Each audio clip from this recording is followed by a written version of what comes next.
As the coronavirus continues to spread across the globe, the pressure is on for drug makers to develop a vaccine and bring it to market quickly. Vaccines are preventative medicines. They help reduce the risk of catching certain illnesses. They do this by imitating infections. They introduce dead or weakened versions of the disease-causing germs, known as antigens, into the immune system. When the immune system detects these foreign invaders, they create antibodies to attack them. And because our immune system is like a library, it stores information and remembers every germ it's ever defeated. So, if we encounter the real germ in the future, our immune system can quickly trigger the memory cells and produce antibodies to defeat it. Unfortunately, it takes quite a bit of time to develop, license, and release a new vaccine, ranging from several months to over 10 years. Once vaccines are developed in a lab, they must go through 3 phases before they come to market. First, small groups receive the trial vaccine. Then it's given to a larger group of people. And finally, it's tested on hundreds of thousands of people. Some experts say there's a 94% failure rate in developing a new vaccine from the discovery phase to licensing. The Food and Drug Administration will license it only if it's proven to be safe and effective, and if the benefits outweigh the risks. But the vaccine might not be worth the effort. Many viruses mutate, so a vaccine that works one year might be less effective or not work at all the next. Today, there's no working vaccine for HIV, malaria, or tuberculosis. So these diseases continue to kill millions around the world each year. But vaccines have led to the eradication of smallpox, a drastic reduction in polio, and progress towards eliminating tetanus. Shalom, shalom. First and foremost, I want to give all praises, glory, and honor to Yahweh, Ba'ashem, Yahushai, Ba'ashem, Rakha Kodash. A double honors to the apostles, elders at Great Millstone, salutations to Yakim that's out there doing the work in truth and in sincerity. As you can see, as we're at the beginning of the end, the fear starts to spread more and more. And of course, we got the answer for that, because everybody is pretty much downplaying what's going on. We just had a national emergency in Wisconsin, just as well as other places around America, and it's going to continue to spread. The notion is going to continue to spread. The fear is going to continue to spread. A basketball team, the Utah Jazz, I believe maybe half their players or even more has been diagnosed with the coronavirus. So, crazy thing, I had an interview yesterday, and, basically the interviewer, he was just like, he mentioned coronavirus and whatnot, and, he made a statement that I don't think he realized that he made. He was like, he said, everybody is going to get it, and of course that's what they're projecting for the future, at least 70% of the world or even more people contracting that virus. Now, is it going to be deadly for everybody else? For everybody? Probably no. More towards people who probably have a weaker immune system, the elderly or, children, but the implication is, it doesn't stop at the coronavirus, so to speak, because there are more to Esau's agenda, in which people are not seeing. The vaccinations being the number one thing. The vaccination being the number one thing. Okay. Now, I played the video at the beginning of the lesson just to show you that I wouldn't say hypocrisy, because just the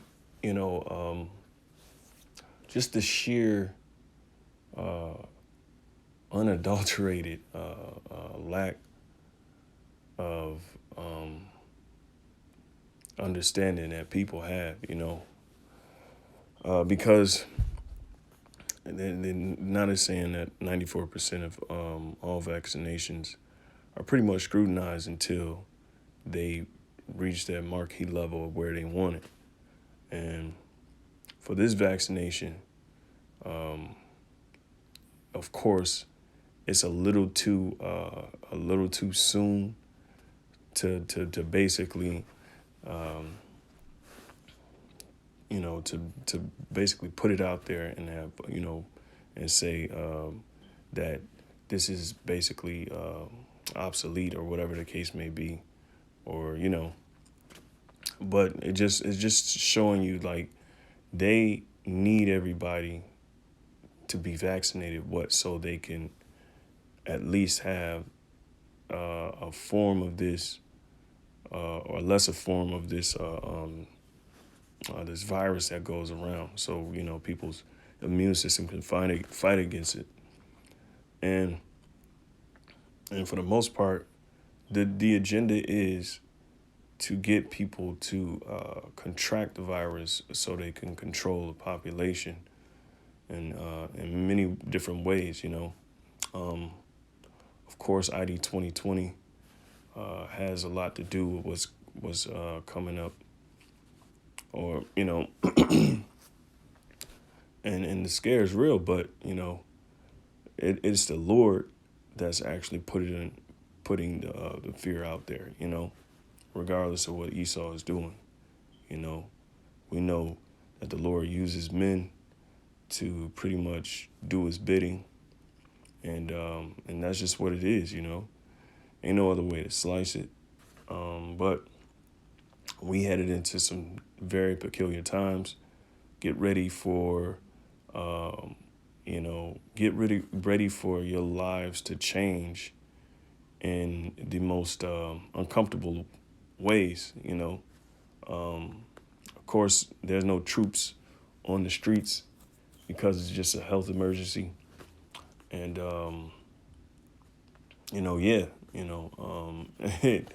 all is not done yet. There's plenty of more diabolical things that Esau has set up, especially surrounding this whole coronavirus and vaccinations, which we're going to see in the near future. So, hey, strap in, because they're projecting everybody to get this coronavirus, which will lead to everybody being vaccinated, either having the virus in them or some small portion of it, which like that video said, it's not going to cure it. It damn well might not even do anything, but this is what Esau wants to do. He wants to pretty much stamp everybody with that virus. So, but yeah, let's get into it. Just a few precepts, man. Because this is basically the beginning of the end. And it's just to this lesson, the reason why I wanted to do this lesson real quick was to, say,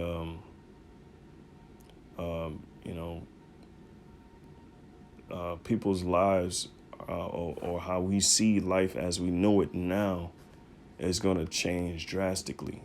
And this is what this coronavirus thing is helping. But ultimately, we know it's the Lord, because what? The Lord is bringing forth scourges for amendment, for changes, which I'm going to get. That's one of my favorite precepts, being that we live in a time of pestilence. So this is Amos 3:6. It says, "Shall a trumpet be blown in the city, and the people not be afraid? Shall there be evil in the city, and the Lord hath not done it?" All right, question mark. Because of course, all right, if there's evil in the city, we know that the Lord has done it. Okay, but trumpet be blown in the city, we know that the Lord is doing it.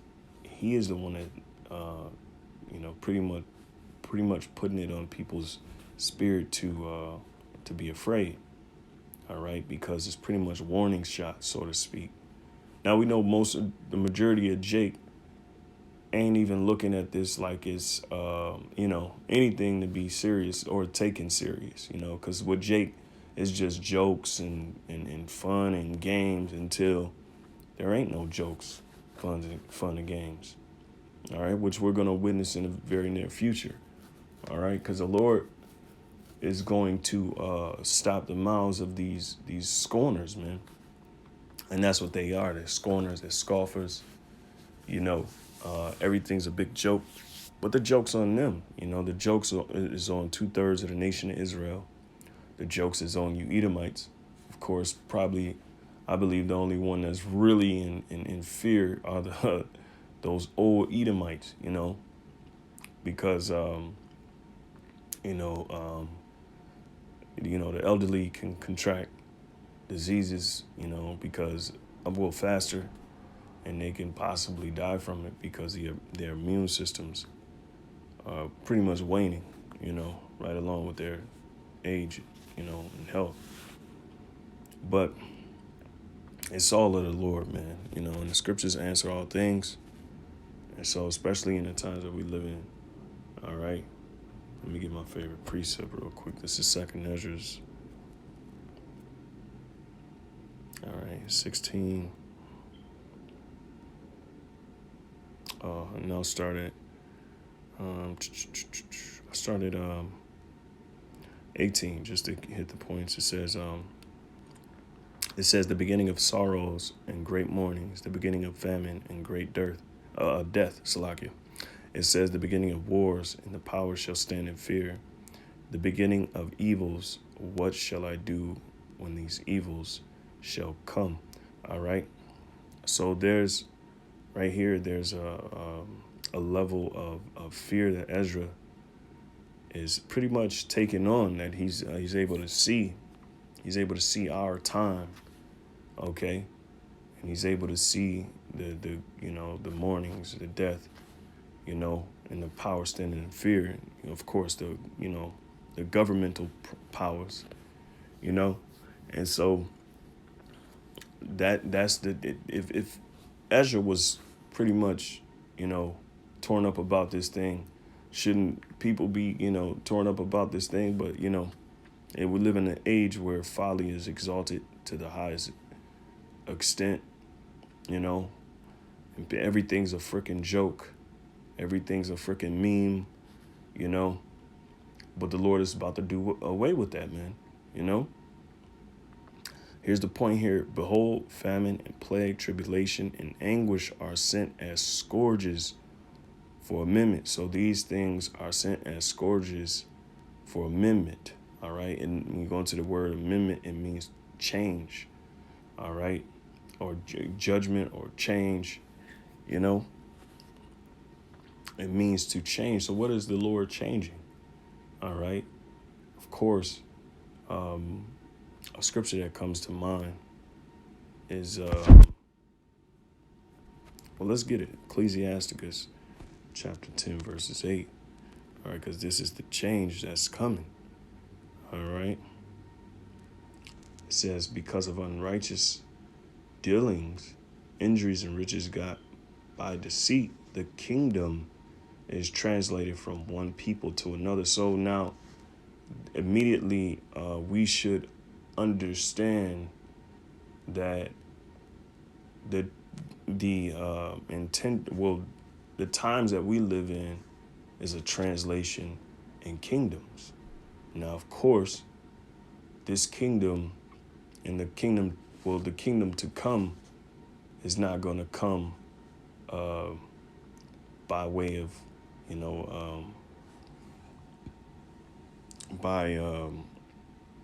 I'll say it like this, Salakia.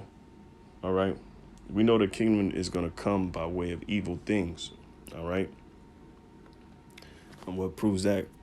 2nd Ezra, the 4th chapter. All right. And out of all this we're seeing, all this national emergency, because things are going to get worse. All right. They're going to get worse. Okay. They're projecting everybody to get this coronavirus, at least 70% or even more. All right, maybe even 80%. I remember an article from End Times headlines, but they're projecting it, to reach the highest levels, or reach the majority of the population. Okay, and if they're projecting that, then ultimately, we know Esau's agenda, man. They want to vaccinate everybody, and they want to chip everybody. They want everybody to have the RFID chip. Of course, brother came out a lesson with the money being contaminated. And so that definitely is an urge or push towards a cashless society, as if it wasn't already, planned out anyway. But Salakia, this is 2nd Esdras 4:26. So we know, because the scriptures also say, through great tribulation shall we enter into the kingdom. But the point here I want to draw out is that with all this crazy stuff going on, and for the most part, it's not even crazy yet. All right. The crazy part is Rudy Gobert from the Utah Jazz. He thinks it's a joke to touch all the mics. That's funny to me. He thinks it's a joke. He thinks it's a game. Next thing he knows, he has a virus. All right. Which I believe it could be bullshit because, like I said, they want everybody, you could have a chest cold. Maybe they'll say you had a coronavirus. But that's the world we living in. All right, so Salakia. 2nd Esdras 4:26. Then answered he me and said, the more thou searchest, the more thou shalt marvel, for the world hasteth fast to pass away. And that's what we're seeing. When people are contracting these diseases at a massive level, or viruses at a massive level, this is the world hasting to fast pass away. Well, I should say Revelations 12:12, because Esau is bringing everybody down with him because he knoweth that he has a short time. The devil is coming down with great wrath, knowing that he has but a short time. And this is the time we live in. All right. So the world is hasting fast to pass away, okay? And we see that through the desperate measures that Esau is bringing forth. All right, verse 27, and cannot comprehend the things that are promised to the righteous in time to come, for this world is full of unrighteousness and infirmities. But as concerning the things whereof thou askest me, I will tell thee, for the evil is sown, but the destruction thereof is not yet come. All right, so the evil was sown in the earth. All right, and if you've been doing your studying and pretty much understand the secrets of the world, which, the Lord has revealed the wicked, and he's also revealed the world's population, all their nationalities, according to what he gave them, the names that he gave these different nations. Also, who the seed of the wicked is, the seed of the righteous, and the seed of man, which is just these regular goyim, I guess you could say, these heathen. But the Lord has revealed all this. So, through the point is that, Esau, Edom, through his societies that he has erected, starting with the Greek Empire, evil started to multiply in the earth. Okay. And and now we're seeing that evil, the Lord attacking that evil on a level where he's going to get rid of it. But of course, they're fighting tooth and nail for their existence. All right. So it says, but as concerning the things whereof thou askest me, I will tell thee, for the evil is sown, but the destruction thereof is not yet come. All right. So we're waiting on the destruction of who? The wicked. Okay. If therefore that which is sown be not turned upside down, which in the world, this world is sown, it's pretty much established. Okay. But it says, if therefore that which is sown or established be not turned upside down. Okay. Because this world has to be turned upside down. That means the chaos. That means the things that we're seeing now, wars and rumors of wars, the coronavirus, all these different viruses, all these different things that's happening in the world. All right. That's it being turned upside down. All right. It says, and if the place where the evil is sown pass not away, then cannot it come that is sown with good. All right. So, and that's the main focal point to take from all the stuff that we're seeing and are going to continue to see, because this is the end of an age. All right. And at the end of this age, there's going to be chaos. There's going to be great confusion. There's going to be mass deaths. All right. Only to usher in the world to come. All right. And so it's important to understand that. That's why these scourges are sent for amendments, for changes, because we're headed towards the kingdom, so to speak, but it's not going to go without, mass destruction, so to speak. And ultimately, of course, the RFID chip, which is the mark of the beast, and World War III and a nuclear holocaust happening here on the shores of America. All right. So while people think it's not scary,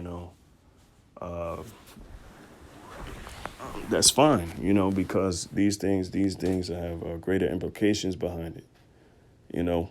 Jeremiah 10:1, it says, "Hear ye the word of the Lord Yahweh speaketh unto you, O house of Israel. Thus said the Lord, learn not the way of the heathen." All right, which our people have learned the ways of the heathen here in America, in this Western civilization. Key point, Western civilization, because people have a lot of been influenced by this Western civilization more than they know, more than they're willing to admit, and that's just the truth. Okay. But it says, learn not the way of the heathen. And that's why the scripture is talking about flee the midst of Babylon. Also is a prophecy that says in Isaiah 10:20, that says they shall not lean upon their oppressors no more, or them that smote them, but shall lean upon the Lord Yahweh with all their heart, with all their mind. So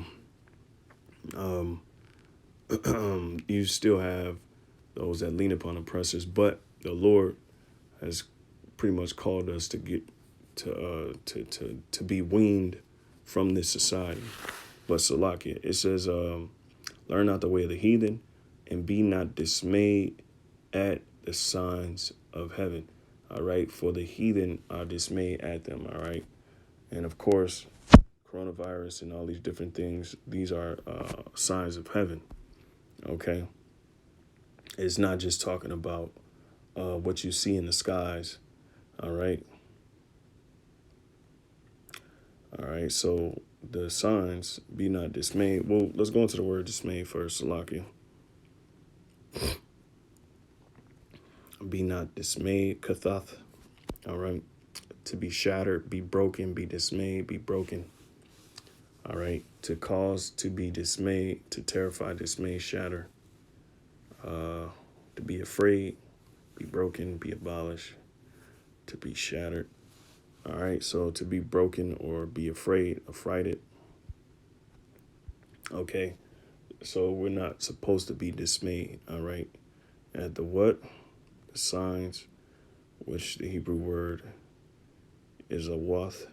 Okay, distinguishing mark. Sign, signal, distinguishing mark, banner, remembrance, miraculous sign, omen, warning, token and sign, standard, miracle, proof. So all these things we're not supposed to be afraid of. All right. Okay. So Salakia, let's go back. Of heaven. All right. The sky, heaven, sky, visible skies as abode of the stars, visible universe, the sky, atmosphere, heaven as the abode of the Most High. All right. And also, heaven can mean rulership. Okay. So be not dismayed at the things that's going on, or the signs or the tokens that's going on. And during this rulership, during this rulership, man. All right, because there's more to come, man. There's definitely more to come. This ain't something, you should be afraid of. All right. Scriptures talk about sudden fear. Be not let me see. There we go.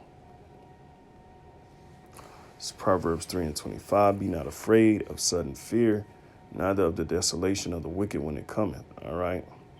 For the Lord shall be thy confidence, and shall keep thy foot from being taken. All right. Withhold not good from them. Oh, but yeah. So the Lord is going to be our confidence, and he's going to keep us from slipping, basically, All right. But be not afraid of sudden fear, because it's basically what they're pushing. Sudden fear. And the elites, the establishment, that is the game that they play. They play a very deadly game. And one of their greatest tools is fear. Now, choose your fear. All right.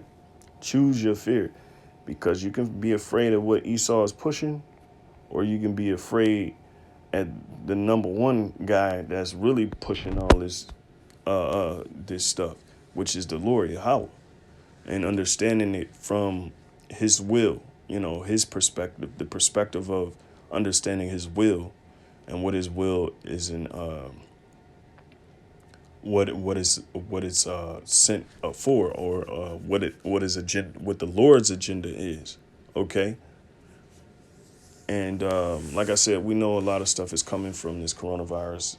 There's a lot more things that they ain't even got to yet. They're going to force everybody to be vaccinated. If you're not vaccinated, they're going to make it hard for you. Ultimately, they're going to, possibly put you, quarantine you away, because everybody is going to live with this disease. All right. Once again, Revelations 12:12, you know it, that he hath but a short time.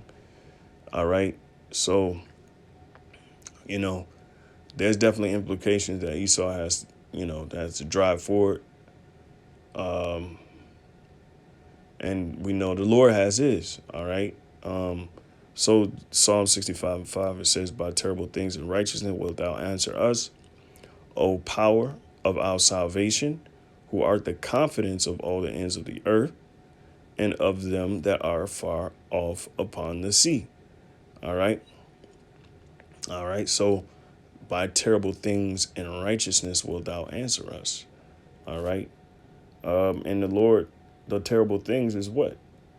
All these plagues that's going to come, the wars and rumors of war. It is ultimately the Most High that's stringing these things together. Esau doesn't really get too much credit at all, except for being the devil, being the perfect devil, being, the perfect evil instrument being used in this grand scheme, the Lord's grand scheme of things, And so once you understand that, and you understand that, it's the Most High pulling the strings, and you have no reason to be afraid. Of course, be afraid of Yahweh Shem Yahweh Shai.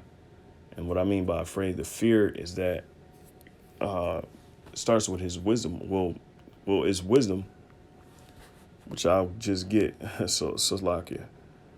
All right.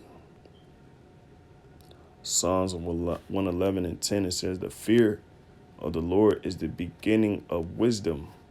A good understanding have all they that do his commandments. His praise endureth forever. And so that is the key right there.